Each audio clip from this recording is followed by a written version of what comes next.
So I do research mostly in marketing. Over the years, I've been focusing my research more and more on problems related to marketing, sales, and technology. So for example, one of my research projects right now has to do with cross-functional coordination between the marketing department and the sales department in B2B firm. And the issue in this kind of settings is usually that marketing and sales disagree on what is a good prospect for the company. And so there's a lot of tension going on between the two departments. So early on in my career, I work with blood banks. So the problem for a blood bank is that they are responsible for collecting bloods that then would be supplied to different hospitals or healthcare organizations and so on and so forth. So to do that, they basically need to create donors.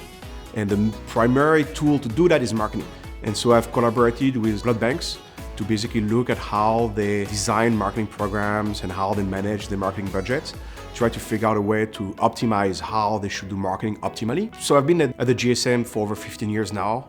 And so I've taught various courses at different levels. Right now I'm teaching the core marketing class for MBA students. I'm also teaching analytic decision making for our MSBS students in San Francisco. In the past, I've taught marketing strategies, some market research, and some sales and channel management class. So I've taught like various classes. In terms of how I bring my research, so for example, in my core marketing class, I use the data that I've collected for the blood bank. I think some of the advices would be come with an open mind, be ready to be challenged and to get out of your comfort zone. The other thing is would be like be passionate and find your passions about what you want to achieve. You can work in like fintech, you can work in whatever areas. What is important is like find the things that basically will make your heart beat one day after another.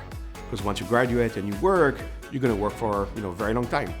And one good way to make this time like enjoyable and fruitful is to basically do something with passion and with your heart. So one day we're in France, in a small town called Fontainebleau, in our south of Paris.